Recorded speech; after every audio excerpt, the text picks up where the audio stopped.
ಇದು ತಾಯಿ ಮತ್ತು ಮಕ್ಕಳ ನಡುವೆ ಇರುವ ನಿಷ್ಕಲ್ಮಶ ಪ್ರೀತಿಯ ಕಥೆ. ದಕ್ಷಿಣ ಕನ್ನಡ ಜಿಲ್ಲೆಯ ಒಂದು ಸಣ್ಣ ಹಳ್ಳಿಯಲ್ಲಿ ರಾಮು ಮತ್ತು ಶ್ಯಾಮು ಎಂಬ ಅವಳಿ ಜವಳಿ ಮಕ್ಕಳಿದ್ದರು. 7ನೇ ತರಗತಿ ಫಲಿತಾಂಶ ನೋಡಲು ಹೊರಟಿದ್ದರು. ಓದಿನಲ್ಲಿ ಭಾಳ ಹಿಂದಿದ್ದ ಅವರು ಇತರ ಚಟುವಟಿಕೆಗಳಲ್ಲಿ ಮುಂದು. ಫೇಲ್ ಆಗಿದ್ದೀರಾ? ಎಷ್ಟು ಪೆಟ್ಟು ಕೊಟ್ಟರೂ ನಿಮಗೆ ವಿದ್ಯೆ ಮಾತ್ರ ತಲೆಗೆ ಹತ್ತಲ್ಲ. ಎಲ್ಲಾದರೂ ಹಾಳಾಗಿ ಹೋಗಿ.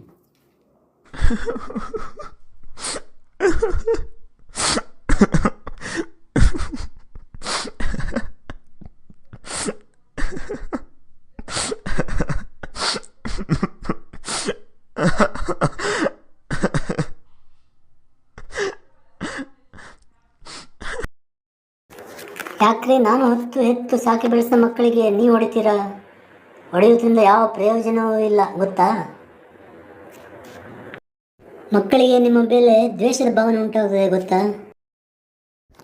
ಸದಾ ಅಪ್ಪನ ಬೈಗುಳ ಪೆಟ್ಟುಗಳಿಂದ ಬೇಸತ್ತ ರಾಮು ಶ್ಯಾಮು ಮನೆ ಬಿಡುವ ನಿರ್ಧಾರಕ್ಕೆ ಬರುತ್ತಾರೆ. ಎಲ್ಲಿಗೆ ಪಯಣ, ಯಾವುದು ದಾರಿ ಎಂಬ ಅರಿವು ಅವರಿಗಿಲ್ಲ. ಸೀದಾ ರೈಲ್ವೆ ನಿಲ್ದಾಣಕ್ಕೆ ತೆರಳಿ ಮುಂಬೈಗೆ ಹೊರಡುವ ರೈಲನ್ನು ಸೇರುತ್ತಾರೆ.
ರಾಮು, ಮುಂಬೈನಲ್ಲಿ ನಮ್ಮ ಊರಿನ ಹೋಟೆಲ್ಗಳು ತುಂಬ ಇವೆ. ಯಾವುದಾದ್ರು ಹೋಟೆಲ್ನಲ್ಲಿ ನಾವು ಕೆಲಸವನ್ನು ಕೇಳುವ.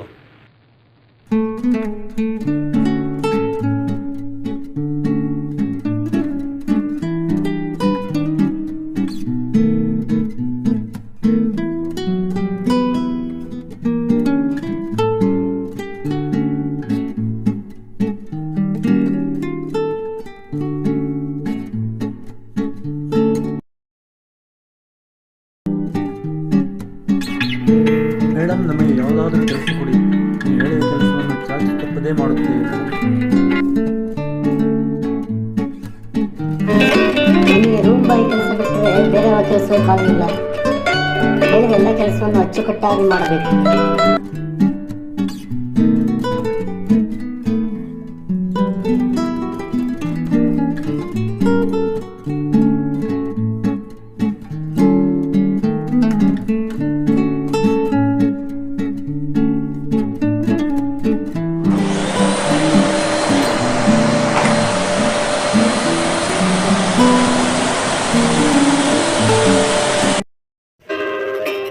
ನೀವು ಹೊಡೆದು ಬಡಿದು ಮಾಡಿದ್ದರಿಂದಲೇ ನಮ್ಮ ಮಕ್ಕಳು ಮನೆ ಬಿಟ್ಟು ಹೋಗಿದ್ದಾರೆ.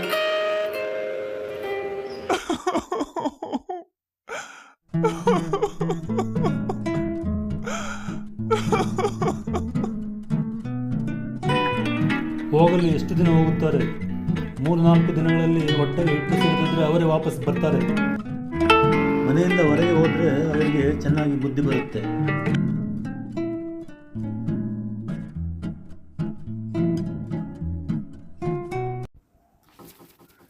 ಮಕ್ಕಳೇ, ಇಬ್ಬರು ಮನೆ ಬಿಟ್ಟ ಮೇಲೆ ನಿಮ್ಮ ಅಗಲಿಕೆಯ ನೋವಲ್ಲೇ ಕಾಲ ಕಳೆದಿದ್ದು ಮಕ್ಕಳೇ, ನಿಮಗೆ ತಾಯಿ ವಾತ್ಸಲ್ಯ ಬೆಳೆಸಿದೆ. ಅಕ್ಕರೆಯಿಂದ ಪಾಲನೆ ಮಾಡಿದ ನನಗೆ ನೀವು ನೋಡುವುದು ಸರಿಯೇ? ನನ್ನ ಹೃದಯ ಒಡೆದು ಚೂರಾಗುತ್ತಿದೆ ಮಕ್ಕಳೇ. ಒಂದು ಮಾತನ್ನು ಹೇಳದೆ ಇಲ್ಲಿಗೆ ಬಂದಿರ ನೀವು. ಒಂದು ನಿಮಿಷವೂ ನೀವು ಪಡುವ ಕಷ್ಟ ನನ್ನ ಹೃದಯವನ್ನು ಹಿಂಡಿ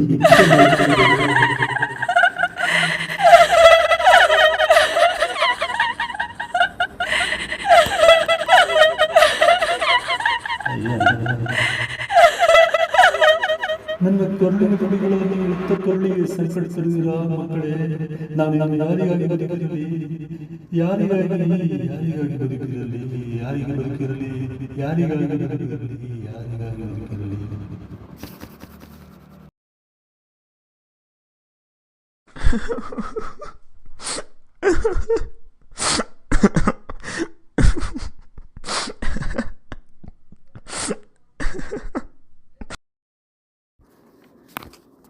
ಇತ್ತ ರಾಮ್ ಮತ್ತು ಶ್ಯಾಮು ಶ್ರದ್ಧೆ ವಹಿಸಿ ಮಾಡಿದ ಕೆಲಸಕ್ಕೆ ಮಾಲೀಕರು ಮೆಚ್ಚಿಕೊಂಡು ಅವರಿಬ್ಬರಿಗೆ ಬಡ್ತಿ ನೀಡುತ್ತಾರೆ. ಶ್ರಮಪಟ್ಟು ದುಡಿದ ಮಕ್ಕಳು ಮಾಲೀಕರ ನೆರವಿನಿಂದ ಒಂದು ಸಣ್ಣ ಹೋಟೆಲ್ ಆರಂಭಿಸುತ್ತಾರೆ. ಅದು ಹೆಮ್ಮರವಾಗಿ ಬೆಳೆದು 4-5 ಹೋಟೆಲ್ಗಳ ಒಡೆಯಲಾಗುತ್ತಾರೆ. ಹೀಗೆ 10 ವರ್ಷಗಳು ಕಳೆದು ಒಂದು ದಿನ ರಾಮು ಶ್ಯಾಮುವಿಗೆ ತನ್ನ ತಾಯಿಯನ್ನು ನೋಡಬೇಕೆಂಬ ಹಂಬಲವನ್ನು ವ್ಯಕ್ತಪಡಿಸುತ್ತಾನೆ. ತನ್ನ ತಾಯಿ ಆಗಾಗ ಕನಸಿನಲ್ಲಿ ಕಾಣಿಸಿಕೊಂಡು ತನ್ನ ದುಃಖವನ್ನು ತೋಡಿಕೊಂಡಿದ್ದಾಳೆಂದು ಹೇಳುತ್ತಾನೆ. ಮುಂಬೈಗೆ ಬಂದು ನಾವು 10 ವರ್ಷಗಳಾದವು. ಒಂದು ಬಾರಿ ಅವರನ್ನು ನಾವು ನೋಡಿಕೊಂಡು ಬರುವುದು ಒಳ್ಳೆಯದು. ಅವರು ಹೇಗಿದ್ದಾರೆ ಏನೋ, ನನಗೆ ಅವರದೇ ಚಿಂತೆಯಾಗಿದೆ. ನೀನೇನು ಹೆದರಬೇಡ ರಾಮು, ಕಾಲ ಕೂಡಿ ಬಂದಾಗ ನಾವು ಅವರನ್ನು ನೋಡಿಕೊಂಡು ಬರೋಣ. ಇತ್ತ ಹಳ್ಳಿಯಲ್ಲಿ ರಾಮು ಶ್ಯಾಮುವಿನ ತಾಯಿ ಒಂದು ದಿನ ದಿಢೀರನೆ ಕುಸಿದು ಬಿಡುತ್ತಾರೆ. ರಾಮುವಿನ ತಂದೆ ವೈದ್ಯರಿಗೆ ಕರೆ ಮಾಡುತ್ತಾರೆ. ವೈದ್ಯರು ಬಂದು ಪರೀಕ್ಷಿಸಿದಾಗ ತಾಯಿಗೆ ಕ್ಯಾನ್ಸರ್ ಇರುವುದು ಪತ್ತೆಯಾಗುತ್ತದೆ.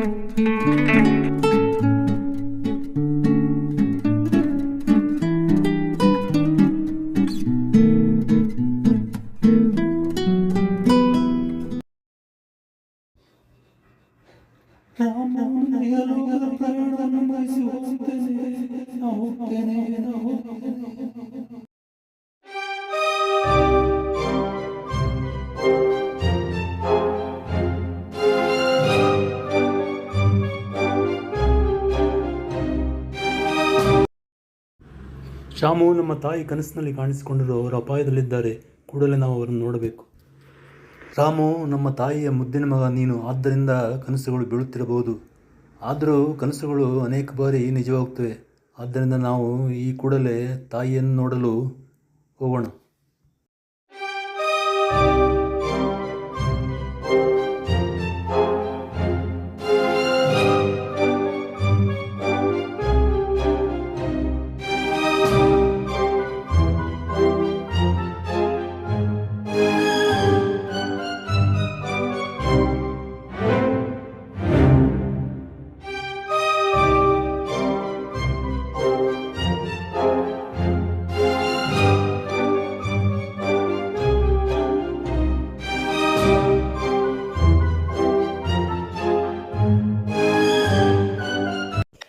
ನನ್ನ ಸಾವಿನ ಕೊನೆಗಳಿಗೆಲ್ಲಾದರೂ ನಿಮ್ಮನ್ನು ನೋಡಿದೆನೆಂಬ ಸಮಾಧಾನವಿದೆ ಮಕ್ಕಳೇ.